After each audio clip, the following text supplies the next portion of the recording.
Hi, everyone. My name's Laura, and yes, as Irene kindly mentioned, I am a lawyer at LaBarge Weinstein, and my practice is primarily in the area of technology and commercial law.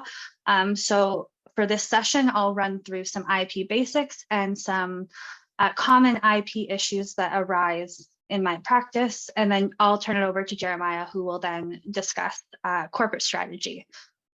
Okay. So this is an outline of what we're going to discuss today. So first we'll chat about different forms of intellectual property, including patents, copyrights, trademark, and trade secrets. And then we'll go over what IP is there in software and how you should go about protecting your IP portfolio. And then again, common IP issues in corporate law. So again, we're going to be chatting about patents as a component of IP rights in Canada. So in Canada, when you file a patent, you get protection for that invention for a period of 20 years. One of the downsides of applying for a patent is that your invention is then public. And so after 20 years, it would be considered in the public domain and it would be free to use by anyone. So then that's the one downside with filing a patent. It does give you exclusive rights for a period of 20 years. But then anyone can again come in and develop your product, improve on your product, sell, and you lose your rights. So what can be protected by a patent in Canada? It's limited to a product, a composition, a machine, or a process, and anything that is an improvement of any of those components. So because the patent registry has been open for so long, I think 90 or 95% of the filed in Canada are actually improvements on existing patents. So no one's reinventing the wheel anymore. And generally people are focused on improvements to existing patents. Now, to be eligible for a patent, you have to prove that that improvement, product, composition, machine, or process is new, useful, and inventive, and specifically not obvious to someone of average skills who works in the field of the invention. So what that means is that someone who might be doing graduate studies in a specific field, if that invention is not obvious to them and it's novel, then it may be eligible for patent protection. But where it's expected or there's a linear line in the research that would lead to that innovation, it would not be afforded protection by the Canadian Intellectual Property Office. And now at CIPO, they have people that work for them that evaluate patents that are in all types of, are specialized in many different areas. So they are quite informed on, or they will inform themselves of the current state of the research in a specific art or research area to respond to any of your patent applications. Yeah, and then another component is that an invention must work at a practical level to have a useful function, and it can, again, be expected. And a word of advice is that you should generally speak to a patent agent as to whether or not your invention is patentable. You can't apply it yourselves. Let's go next. And that's similar for a trademark. You must go through a trademark agent to register for a trademark. Now, what is a trademark? It's either your company name, logo, or any means that you use to identify goods or services that your company or the services that you're offering. And that can look like many different things these days. So there's a pretty broad spectrum of what a trademark includes. It can be a word mark, a design mark, a moving image, any type of packaging, sounds, scents, holograms, colors, etc. Now that might sound a little bit strange initially, but for example, specific packaging or shapes of packaging are trademarkable. Sorry, sounds can be a trademark. Scents, like this, I think Subway tried to trademark the scent of their sandwich, or there was talk of that. So that is a really creative way on how you can protect your IP or protect your intellectual property. And now you can also have protection afforded to trademarks at both common law and through registration with the Canadian Intellectual Property Office. Once a mark is registered, the trademarks are protected for a period of 10 years and they can be renewed. So you can have indefinite rights to a specific mark.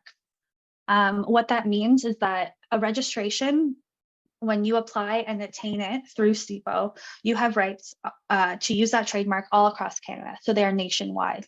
Whereas if you fail to register your trademarks, you can still have rights to that mark based on your use, but it won't be nationwide. Common law rights are not as broad as registrations. So it's always best to register your trademark and ensure prior to using that mark that you adequately look into branding or others in the market nationally, because you might be open to an action or claim of infringement from somebody else who is using that mark in another space or a similar mark in a similar space. So when you're just starting out, it is quite important to get the branding right and get the name and the logo right. And now one thing that I usually see, especially with startups or early stage companies, is conflation of a business name, domain name, and an incorporation. None of these are equal to a trademark. And just because you have a business name, a domain name, or a corporation registered in a specific name, it does not give you the right to use it as a trademark or a logo. Oh, and that being said, if anyone has a question while I'm speaking, please just raise your hand and I'd be happy to answer those questions. So Laura, can I ask a question? Mm-hmm. So when we think about patents, is there sort of a strategy as to what stage you register your patent? Because, you know, we have a 20-year time horizon. Like, is there any is it early stage work? Is it mid stage work? Is it final work? Anything that you can talk about in that sense? Yeah, that's a great question. So patents are not something that our firm touches. It's quite a specialized area. So you would likely want to seek advice from a proper patent agent. But my understanding, it's more of a cost-effective decision. And at what stage in the company is it cost-effective or worthwhile to seek protection by filing a patent? So you can protect your intellectual property in other ways, like as a trade secret, or have proper confidentiality provisions or non-disclosure agreements in place to protect your IP. That being said, it is quite costly to file a patent. So getting a patent opinion as to whether or not your, for example, software is patentable would be less expensive than actually filing for the patent. So you can afford other protection to your IP that would, especially for early stage companies, that might be more realistic from a practical perspective. And then furthermore, if we think about, you've talked a lot about Canada, does the Canadian law protect you in the US, or would you have to sort of file a patent in all of these different jurisdictions? Yeah, that's a great question. So just because you have rights in Canada does not mean you have rights in any other jurisdiction. The PCT is an international means of filing patents more broadly across different nations, and you can claim a reference or filing priority to your first filed patent. So time can be important as to when you file and when you seek protection in another jurisdiction where some patents, their term might be expired. So again, talking to a patent counsel is best, and looking at jurisdictions that you would want to do business in, let's say China, US, the EU are all common, and seeking advice as to whether or not it's financially practical to seek patents in each of those jurisdictions. Generally, for early stage companies, it's a cost decision. Okay, so now we're moving on to copyright. So copyright is the exclusive right to produce, publish, or perform original literary, artistic, dramatic, or musical works. Copyright is automatically protected upon creation, so there's no registration required. In Canada, this is a new change where copyright exists for a period of 70 years following your death. This is, again, a change from what was previously done. up until December of last year, it was only 50 years, but we've moved to 70 years of protection to be more in line with our trading partners. Another important aspect of copyright is that there is economic and moral rights in copyright. So for example, I'll give you a little picture of a specific case that outlines what moral and economic rights are. So the Eaton Center had hired an artist to commission an artwork for the mall. And that's a mall in Toronto. I'm sure most of you at UTM are familiar with the Eaton Center. And so the Eaton Center had these Canada geese that were floating above or just below the skylights. And the Eaton Center decided to put scarves on each of those geese during Christmas time. Now, the artist had provided the Eaton Center with the economic rights to the artwork, the ability to use and exploit the art, but not the moral rights. And what moral rights means is that they're the rights concerned with the natural or inherent rights of the creator and the right to the integrity to the work.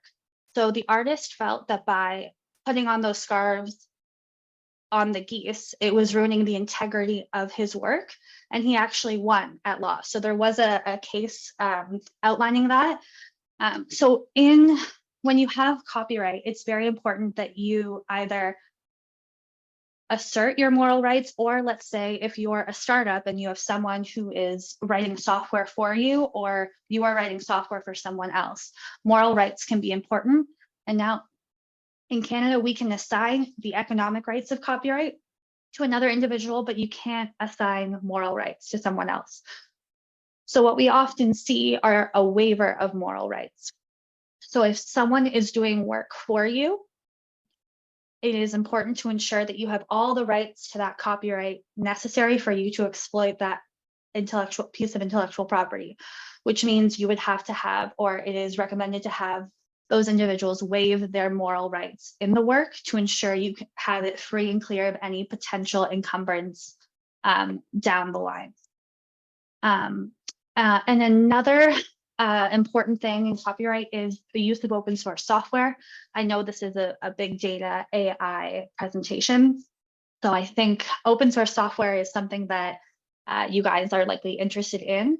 So I'll speak more about this later on in the presentation, but there may still be copyright subject to certain open source software, and it's always important to read the licenses associated with that open source software. I cannot stress that enough.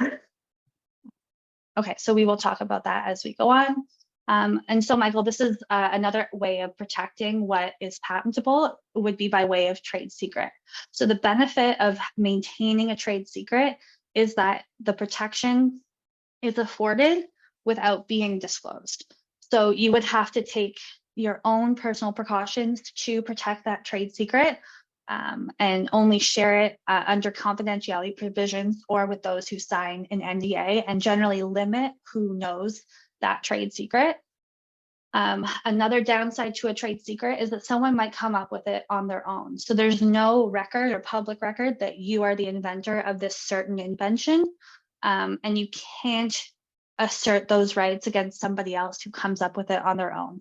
Whereas if someone else decides to use something that's similar to a patent, they might be liable or might be open to an action of trademark infringement.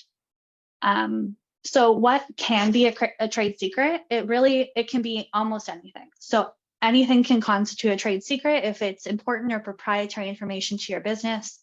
That would be considered a trade secret, which could include methods, techniques, recipes, algorithms in a software solution, or even customer or vendor lists. So for example, the recipe for Coca-Cola is under lock and key, and no one really knows what the recipe for Coca-Cola is. And the same goes for KFC, though there was an incident where a journalist, I think, had inadvertently taken a photo of the KFC recipe while in an office, I think. And so if something like that happens, essentially it would become public information and you can find the recipe on the internet. And the same goes for an algorithm in a software solution. If you share that with someone who who uses it or shares it inadvertently, you can't get it back, and you have no ability to assert rights in that recipe or assert rights to claim damages in the event that someone exploits that trade secret without your permission. So there are benefits to protecting your IP in different ways. Patents, trademarks are all registered. Trade secrets are a bit broader, but do require careful protection. Okay, so now we'll chat about IP and software. Computer code alone is not physical and therefore not patentable under Canadian law, but is protected under copyright. A computer program itself may be patentable, where it offers a new and inventive solution to a problem through modification of how the computer works. And it's always important to include a copyright notice on your work, just showing that you have or intend to protect the intellectual property rights in your work. Okay, so now we're going to move towards protecting your IP and how to do that. So there's a few points that I usually recommend to those in the startup or new tech space. So most importantly, you want to limit disclosure of your proprietary information. You don't want to share unnecessarily. If this is something that you've worked hard on, you believe is inventive and is critical to a potential business down the line, you should limit that disclosure.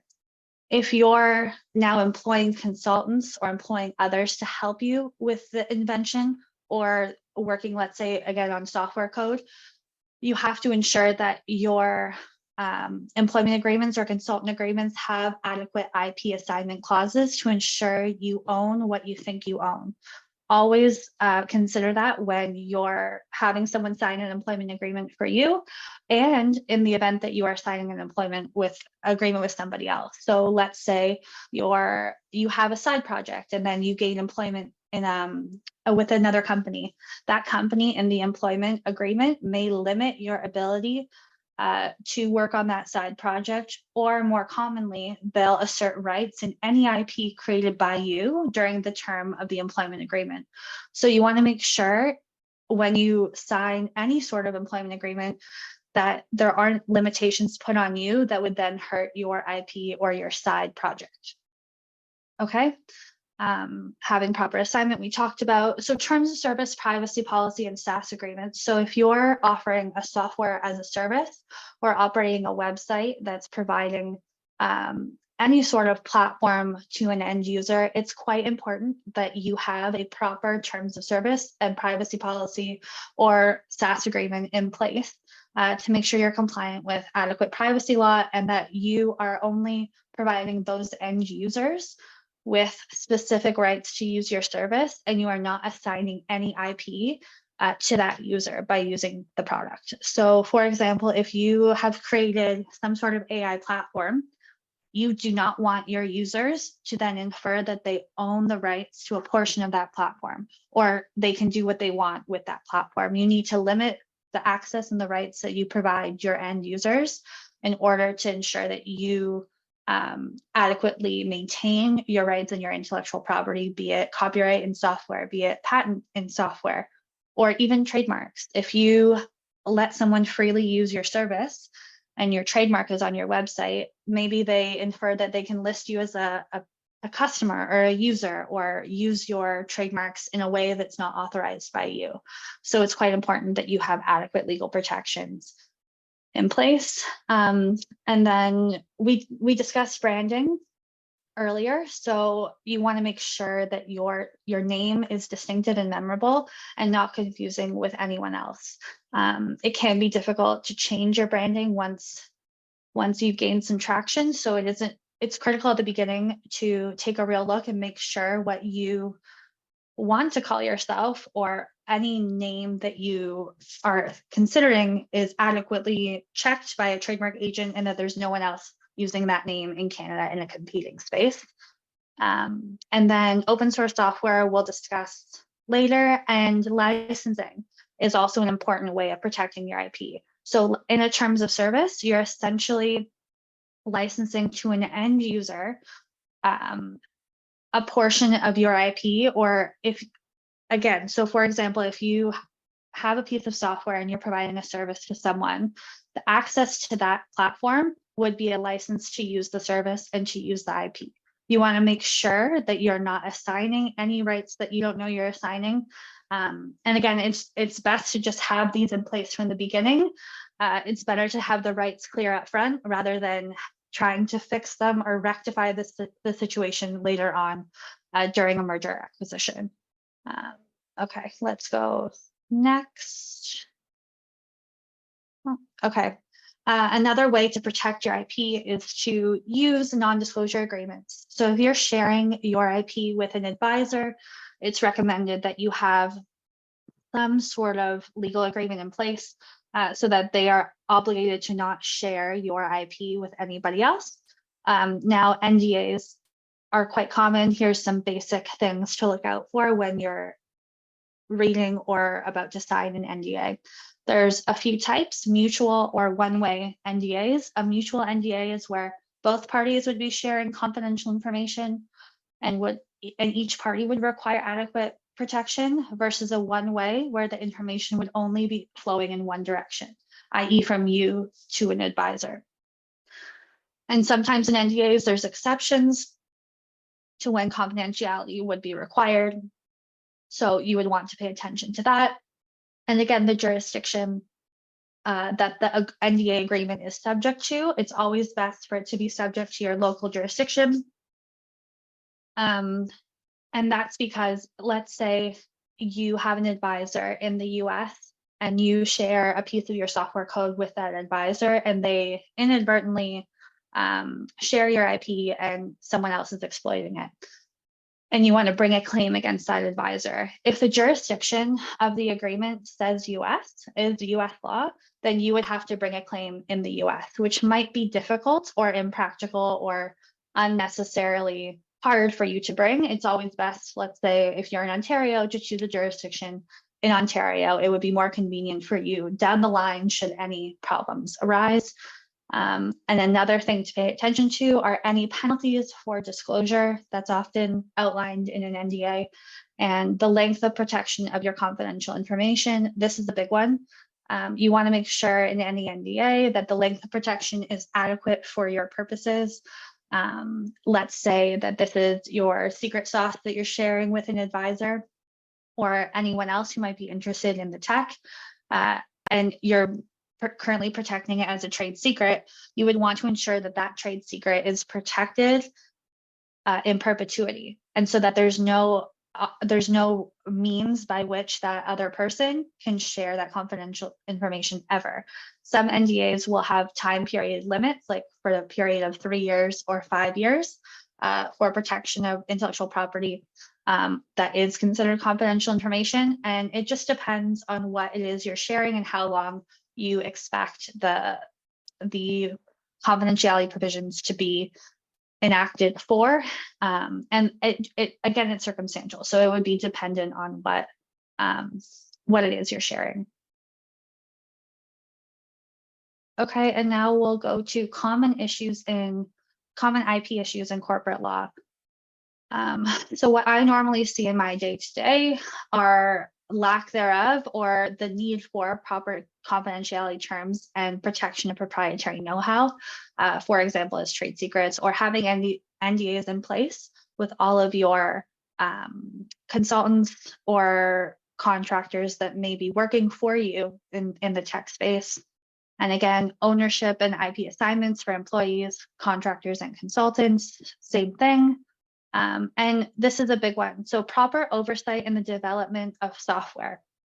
So good companies that I've worked with have very extensive software frameworks that need to be complied with by developers in the company. So you want to limit the use of copyleft open source software and limit the use of paid licensed software in your product or even the free or beta testing versions.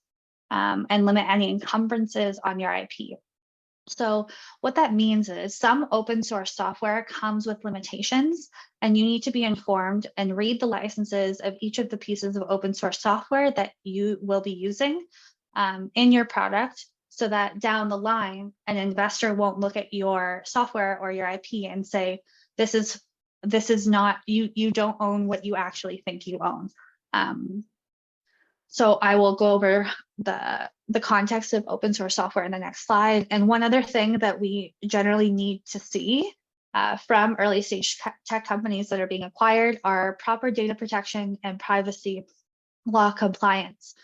So you need to know what law applies to you if you're operating in certain jurisdictions. There's different privacy laws that might apply to you, especially when you're using different data sets. So you might be subject to the CCPA, which is California privacy law, or you might be subject to the GDPR if you're operating or advertising your software in Europe. Laura, yes. Can I just ask, I noticed copyleft there, so many of us know about copyright, but you just want to clarify for the audience what copyleft is? Yeah, so Irene, you jumped to the next slide, so I will now go over the difference between copyleft and copyright. Okay, thank you. So basically, copyleft is a method of just making IP reusable and modifiable without restrictions, except that copyleft, where anything new is produced using that open source software, using that original asset, the new asset that's created must also be made available freely. So what that means is if you're using open source software that is copyleft, and an example would be a GPL or LGPL license, you would then be obligated to share your source code freely. So essentially an investor would look at that and deem that your actual product is not as valuable because of the need to share it freely with the public. So when you're incorporating open source software, it is incredibly important and critical to read the open source software licenses. And I can say that twice, read the open source software licenses. It's quite important. So basically copyleft is the opposite of copyright. And it's used widely in open source software development, but again, it allows creators, contributors, and other people maintaining the open source software to make other changes to those open source projects and share them with the community. So it's essentially a very liberal means of development using copyleft software. So the viral effects of copyleft software would be that you would have to then share your libraries or your confidential, what you would likely have had considered your confidential information with the public and release the software. So there are 5 main types of software licenses, those in the public domain, where anyone is free to use and modify the software. LGPL, that has restrictions, like you would have to share with the public any modifications made in the source code. And then permissive and proprietary. Proprietary would be the most restrictive, where you can't copy or modify or distribute that open source software. And then as it becomes more permissive and then in the public domain, it's least restrictive. So there are many different types of these software licenses. And there's some software licenses have very unique limitations. Like for example, one might limit what you can call the product of your software. If it's got certain initials in its name, you might be prohibitive from calling your software those same initials. So again, it's always important to ensure that you have read the license and ensure that you can comply. I have one more slide and then we'll pass it off to Jeremiah. Actually, yeah, just one more slide.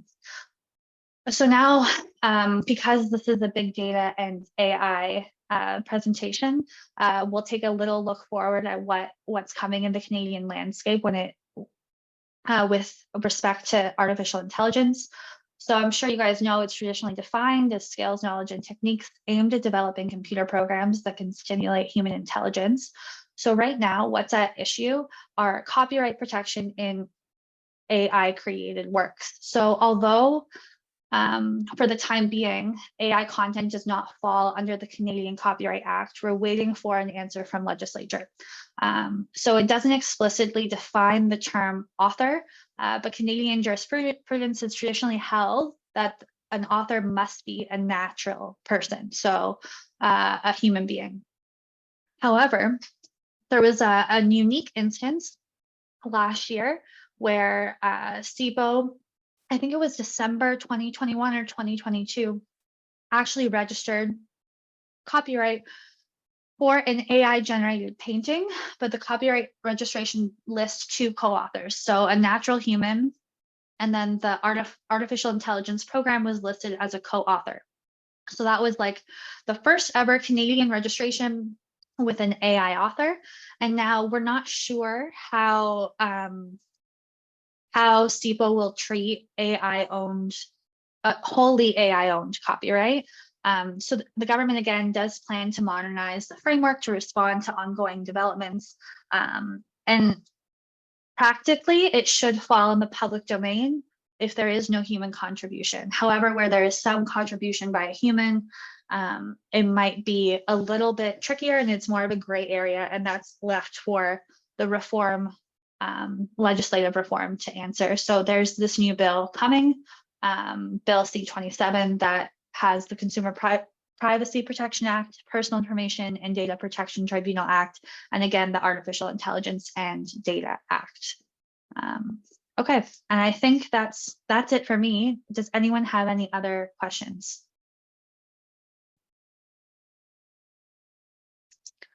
No questions? Let me ask one, Laura. Yeah. So I find this very fascinating, right? Because when we think about academic research, the idea is always incremental contribution, right? Incremental contribution, you cite a previous study, and then you sort of take it further. We've also had some speakers talk about, you know, the need for small wins. We always want these huge breakthroughs, but it's sometimes just little modifications that make the difference. Do you think that our current law regarding patents, trademarks, copyrights, do you think that infringes on our ability to make these small incremental changes? And it's like we're always starting from scratch. And if you have the existing patent, you know, for 20 years, you can kind of do with it as you will and innovate. I'm just curious what your thought is if these are sort of spurring innovation or if these are kind of limiting innovation. Yeah, so that is a good question. So the 20-year protection on patents, and I'm sure this is most evident in, I guess, in the media from the perspective of pharmaceuticals, where pharma companies will invest a lot of money in the development of a certain drug or a specific innovation, and they expect to have that money recouped in those 20 years. So then they're forced to be charging very high prices for that drug. But again, if they weren't guaranteed that exclusivity or protection in those 20 years, my guess is that less funding would be put towards innovation. So there is it's a give and a take, I think, Michael. There's no easy answer there. I think there is benefit to having exclusive rights because it can promote innovation, but it is limiting in that you're not giving everyone the opportunity to use current inventions because of this exclusive right for that 20-year period. So there different countries have different regimes. This is what we have in Canada. Is it better other places? Potentially. But I don't know that anyone has a perfect regime that works. You know what I mean? So then let me ask a follow-up question. Do you think that our like if we think about the 20-year time horizon and we think about big data and we think about tech, we would imagine that a lot of this would become obsolete much quicker than 20 years. Do you think that, you know, this 20-year sort of for pharmaceuticals, 20-year for IP, should we be thinking, or should the legislature think about maybe reducing that time frame for certain products? Yeah, that's a good question. That's been argued previously for sure. But again, it takes time to make legislative changes. We're only now catching up with AI, and that's been around for some time, as I'm sure you know. So it doesn't make sense to apply or afford different protections to different types of inventions, maybe. But again, that would be up for the legislature to decide, because I think it gets, when you start splitting hairs on what qualifies as a certain type of invention versus another, pharmaceuticals and software, that's quite clear. But there is likely a lot of gray area in between when it comes to patent protection and where an invention would fall. And if you're starting to stratify different inventions and assign certain lengths of protection to different inventions, that might limit what people are actually putting R&D towards. No, that's fair enough. Thanks, Yeah, Laura. no problem.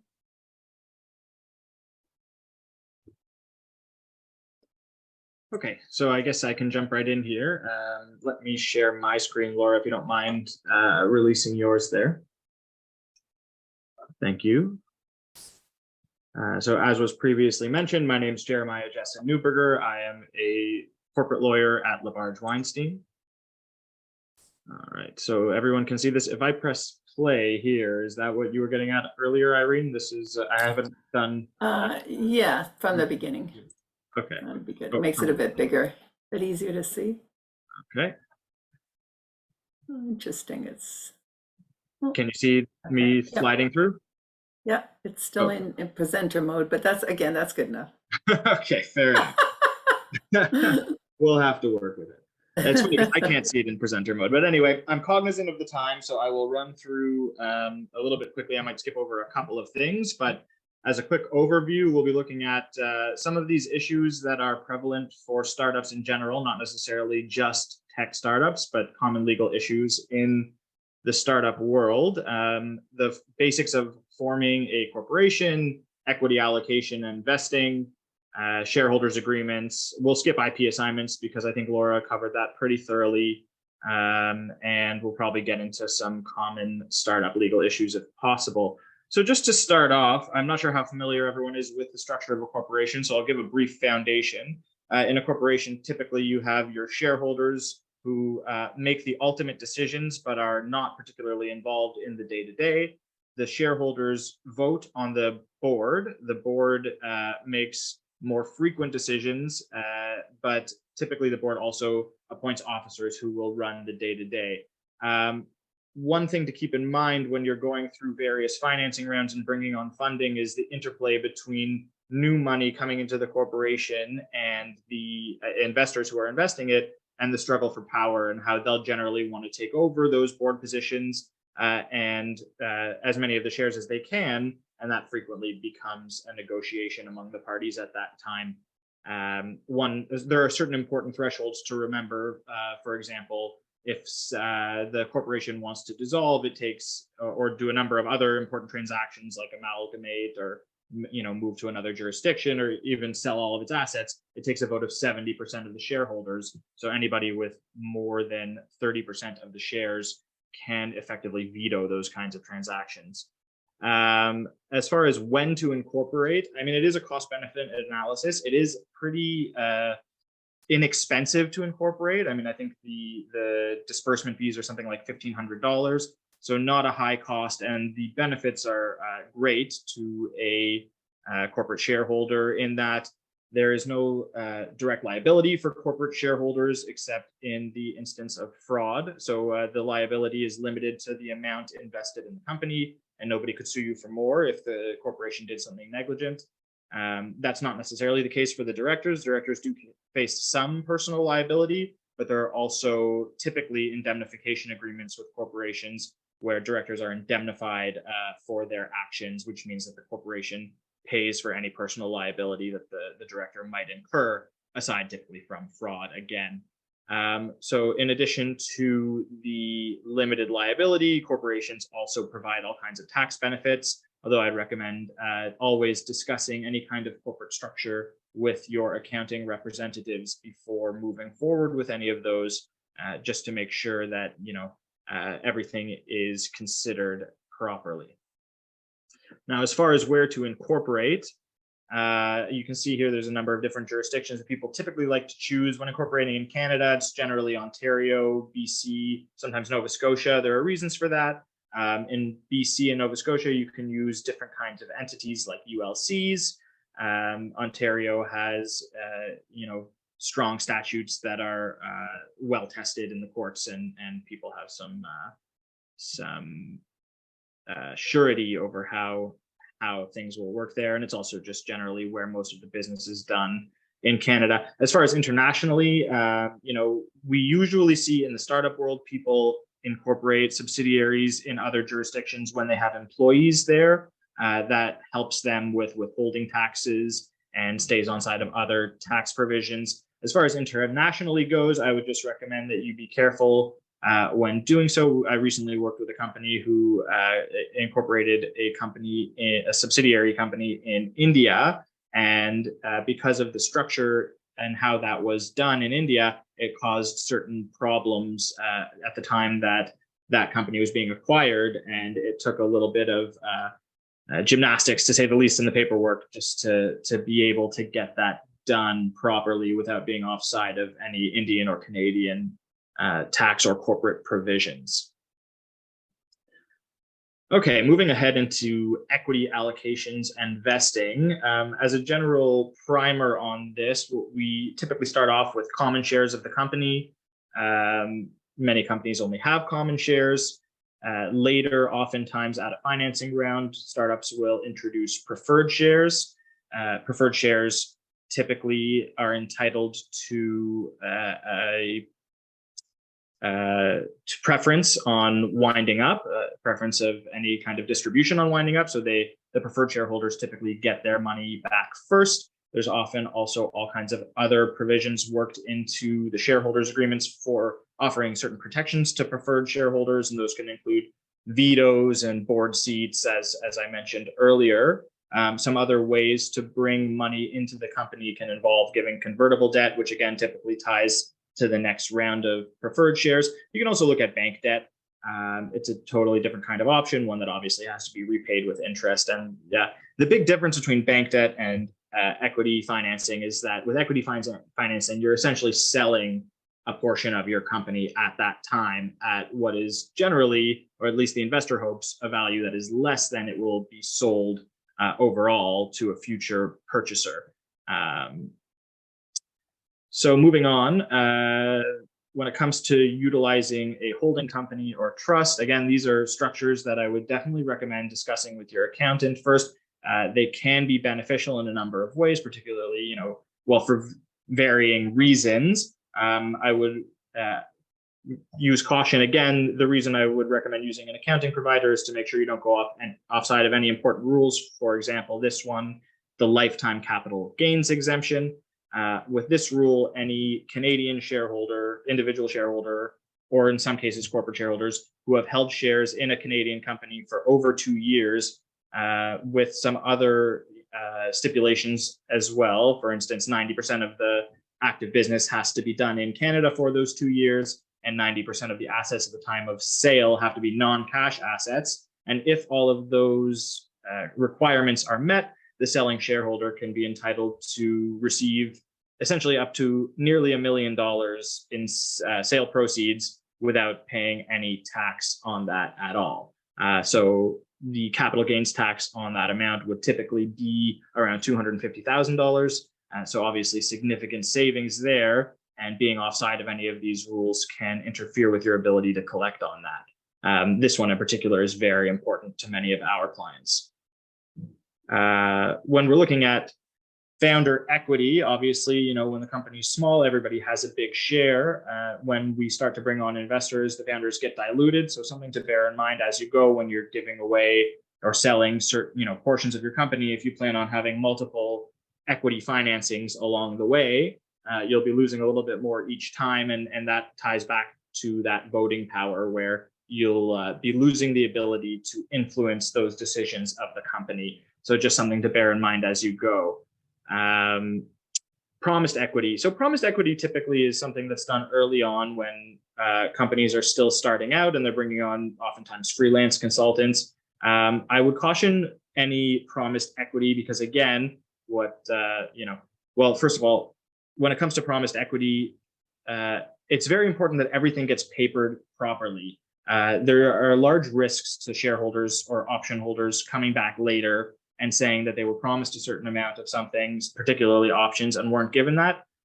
Generally, in every financing and exit opportunity, the selling shareholders will be asked to represent that no outstanding promised equity exists, and something that you don't want to be dealing with at the time of a sale or an investment, tracking down these people and sussing out the details of whatever deal was made. When option grants are being made, or share issuances, it's extremely important, especially for early stage companies where this often gets missed, to make sure that everything is papered properly so that there can be no disputes down the line, and for a number of other reasons as well, some of which I'll be touching on briefly. As far as restricted shares and vesting goes, so this really comes down to two different ways to give shares or equity in a corporation to early stage, or really at any stage, but it's most frequently a distinction that happens in early stage companies, particularly when you're dealing with consultants or early employees, the decision to either give stock options or to give shares that are restricted. Now, they essentially equate to the same thing aside from a couple of differences, which I think we get into in 2 slides. But when you give options, essentially those options vest over time.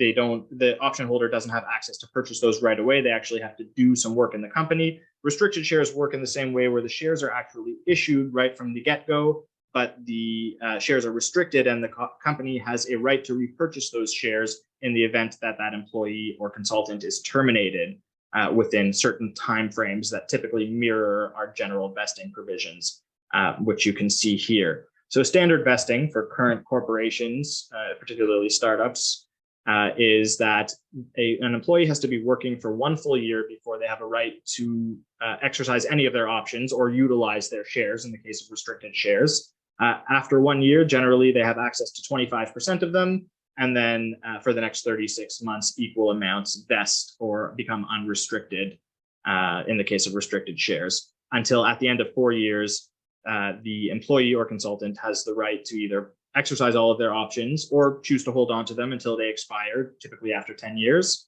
or they'll have the right to just simply utilize their shares. Looking at, okay, for time, I think we can skip double trigger acceleration. Time versus milestones. So when you're looking at equity vesting or stock restrictions, it doesn't have to be time-based, as is outlined up there. Sometimes, especially in early stage companies where we see consultants coming in on freelance type work, what we see is, based on a certain deliverable, then the company will allow these shares to vest. So you have the shares, but they don't vest until we receive the work that we've asked you to do. That is a way to do it. I caution, though, that it's important to be extremely clear about the quality of the deliverables, or whenever possible, leave it in the company's discretion to accept those deliverables, although generally you may have a hard time getting a consultant to agree to that. The problem being that you may end up with a deliverable that just doesn't get the work done for you, and now you've given away equity in your company for something that really is not what you were looking for. Oh. And okay, we can skip the 83B. So this is just looking again at the difference between restricted shares and stock options. When you issue shares directly, the shareholder becomes the holder of those shares, but again, the company has the right to repurchase those. Typically, the shareholder will get better tax treatment, and they start their 2-year clock for the capital gains exemption, which I mentioned earlier. Remember, you have to hold those shares for at least 2 years in order to capitalize on that exemption. The downside of that, of course, is that you will also have to pay taxes at the time that you receive your shares, because it will be an income inclusion. Options, you wouldn't have to pay tax until the time that you actually exercise those options. So you do get a little bit of a delay there if you're the employee or consultant receiving those. Something to keep in mind if you plan on giving restricted shares to a consultant, to let them know that they will be responsible for any taxes owing, and that will be an income inclusion. Some other drawbacks of an option plan: you actually have to put one in place. That can cost some money. It's not a particularly high cost, but for early stage companies, every dollar counts, obviously. Now, looking at this, anytime you bring any new shareholder into the company, assuming an existing shareholder agreement exists, it's extremely important that every one of those shareholders signs a joinder to that, so that they all become a party to that and subject to its restrictions and obligations. And when it comes to option holders or restricted shareholders, essentially employee stockholders in particular, it's important to put voting trusts in place. A voting trust will allow the board, essentially, or whichever is the acting officer at the time, typically president or CEO, to vote the shares of any employee stockholder at any company meeting or on any resolution. Resolutions in writing in Ontario, either of the board or the shareholders, have to be unanimous. And particularly as companies grow and cap tables and shareholder lists become a little bit unruly, it becomes more and more difficult to track each one of these people down. If your company's been around for 10 years, an early employee may be somewhere that you don't have access to. And the process of calling a shareholders meeting, if you're not able to get unanimous consent on a resolution, is very time consuming and very expensive. So it's extremely important to put these voting trust agreements in place immediately with every employee stockholder that you have in your company. And let me just have a quick look at how much I have left here. Okay, I probably won't be able to get to everything. So let me just see if there's something in particular that I think will be very important for you in the next couple minutes. Let's talk about founders. So when founders come together on a project, it's often difficult to look forward and see that any kind of rift may occur, but it does happen, and it's very important to put the right mechanisms in place that it doesn't essentially sink the company if one of the founders ends up leaving. I'll give you an example. I just worked on a financing in August where a Swiss investor invested $5 million in a company. The founders asked to negotiate the employment agreements on their own without our assistance, which is fine. People are entitled to do that. But what they did was they thought they were hoodwinking the investor and ended up putting in 2 years salary entitlement on any termination. And lo and behold, here we are, 9 months later, the founders have had a rift, and the new investors and one of the founders want the other one to leave. And now founder B is entitled to 2 years salary, and it is not a low salary. So it's going to put some strain on the company, to say the least. And it's just really important to put the right mechanisms in place, whether it's employment agreements, board composition, or even, avoiding vetoes of any kind for any kind of board member. Because if one person leaves and becomes disgruntled, they can make it very difficult for a company to continue and to operate as smoothly as they were before that rift occurred. And with that, I think I'm just about out of time, so I can open it up to the floor if there are any questions on the corporate side. Okay, thanks, Jeremiah. Some great stuff there. It just reminds me of the importance of getting lawyers like yourselves involved if you're going to create something right from the beginning. I have a quick question while we're waiting for somebody to maybe put their hand up. I just want to go back to the intellectual property rights, and maybe this is a question for either of you, but we talked about the fact that that copyright wouldn't apply to an algorithm, so it has to be a human being. But then what about the other way around? Like we see things like, DALI, OpenAI, creating artwork in the style of, say, Monet, or a living, let's say it's a living painter, a living artist. How does that work the other way? So now it's a living artist whose style has been sort of taken over by AI. So I know there's some artists out there who are starting to get a little bit distressed about this. And what rights would they have against an AI? So I think then you might be open to make a claim for copyright infringement, but again, the authorship or ownership of that AI created work is still at issue. So I think the courts are still testing the waters when it comes to that. I think there is currently a case that was brought in November in the US that contradicts the ownership of any output by an AI piece of software. So I think only time will tell, Irene. I can't see the future, but it will be an issue that will be decided, I expect, soon in the next few years, but it's not settled by any means. Mm-hmm. Very interesting. Any other questions? Anybody have any questions? Or Michael, anything?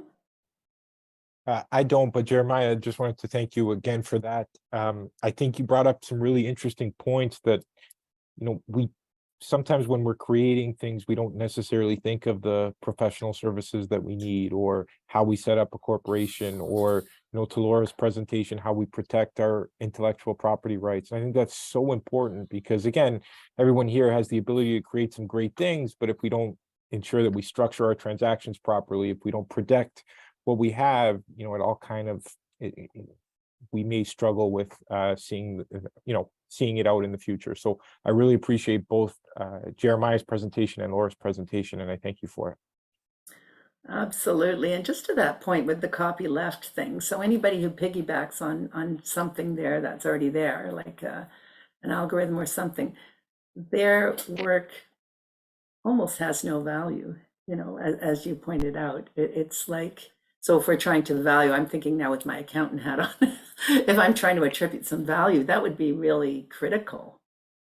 Right. So there is a distinction where you can still offer the platform for sale, but the source code would have to be made public. So essentially, some savvy user would be able to get your services for free. Now, that being said, it likely wouldn't be everyone. Like myself, I would not be able, if given the source code, to create a platform and access it properly, but it would still affect a potential investor's actions, or it would lessen the value of the IP if there is open source software that is copyleft.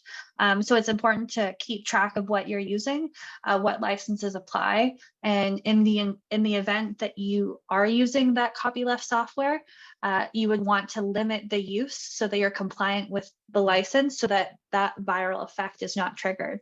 So some, and this is by no means all, some copyleft licenses require that if it's distributed with the software, if that piece of copyleft open source software is actually distributed, and then the viral effect occurs, which means you would have to make the source code public. Now, another circumstance is where you're hosting that piece of open source software, the copyleft software, on the cloud, and it's not on premises or installed on another individual's computer. On the cloud can be okay, but by no means is that a general statement. You should absolutely read the license that applies and make sure you're within your rights.